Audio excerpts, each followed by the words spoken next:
പൂർണ്ണമായും പ്രവർത്തനക്ഷമമായ അന്തർവാഹിനിയിൽ നിന്നും കുതിച്ചു പൊങ്ങി 3500 കിലോമീറ്റർ സ്ട്രൈക്ക് ദൂരപരിധിയുള്ള ആണവവാഹക ശേഷിയുള്ള K4 മിസൈൽ.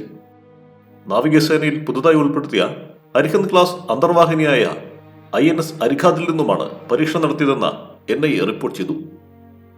വിക്ഷേപണത്തിന്റെ ഫലങ്ങൾ വിശകലനം ചെയ്യുകയാണെന്നാണ് അറിയുന്നതെങ്കിലും പ്രതിരോധ രംഗത്തെ അതീവ നിർണായകമായ കാൽവെപ്പായിരിക്കും ഇത്. ഇന്ത്യൻ നാവികസേനയുടെ 2 ആണവ അന്തർവാഹിനികളാണ് INS അരിഘാത്തും INS അരിഹന്തും. INS അരിഘട്ട് കഴിഞ്ഞ ഓഗസ്റ്റ് മാസമാണ് ഇന്ത്യൻ നാവികസേനയുടെ ഭാഗമായത്. ഇത്തരം അന്തർവാഹിനികളിൽ നിന്ന് തൊടുക്കാൻ പറ്റുന്ന രീതിയിൽ പ്രത്യേകം തയ്യാറാക്കിയതാണ് K4 ballistic missile. Defence Research and Development organisation K4 മിസൈലിനെ സമ്പൂർണ്ണ സജ്ജമാക്കാൻ നിരവധി പരീക്ഷണങ്ങൾ നടത്തിയിരുന്നു. ഇതാണ് ഇപ്പോൾ പൂർണ്ണ വിജയത്തിൽ എത്തിയിരിക്കുന്നത്. അന്തർവാഹിനിയിൽ നിന്നുള്ള ആദ്യ പരീക്ഷണമാണ് ഇപ്പോൾ നടന്നത്.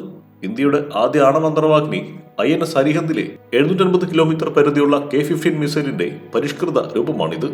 K-15 മിസൈൽ പരിധിയിൽ പാകിസ്ഥാന്റെ ചില ഭാഗങ്ങൾ മാത്രമാണ് വന്നിരുന്നത്. 2018 ഇന്ത്യ സ്വന്തമായി നിർമ്മിച്ച ആദ്യ ആണവ അന്തർവാഹിനിയായ INS അരിഹന്ത് സൈന്യത്തിന്റെ ഭാഗമാവുന്നത്. 2024 ഓഗസ്റ്റിൽ ദീർഘദൂര മിസൈൽ വാഹക ശേഷിയുള്ള INS അരിഘാതും സേനയുടെ ഭാഗമായി.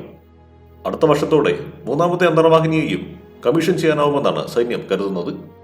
അതീവ രഹസ്യമായിട്ടായിരുന്നു INS അരിഘാത്തിന്റെ നിർമ്മാണം നടന്നത്.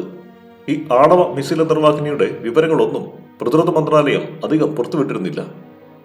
6000 ടൺ ഭാരമുള്ള INS Arighat Indo Pacific സമുദ്രമേഖലകളിലെ 750 kilometre ദൂരപരിധിയിൽ നിരീക്ഷണത്തിനായി ഉപയോഗിക്കാൻ സാധിക്കും. USA, ചൈന, റഷ്യ തുടങ്ങിയ രാജ്യങ്ങൾക്ക് ഇതിനകം തന്നെ 5000 കിലോമീറ്റർ ദൂരപരിധിയുള്ള SLBM-കൾ ഉണ്ട്.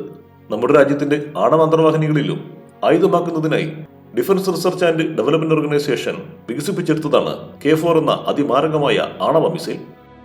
3500 കിലോമീറ്ററോളം ദൂരപരിധിയിൽ ചൈനയും പാകിസ്ഥാനും ഉൾപ്പെടെ ഏഷ്യയുടെ സുപ്രധാനമായ ഭാഗങ്ങളെല്ലാം ലക്ഷ്യമിടാൻ ഇത് അനുവദിക്കുന്നു.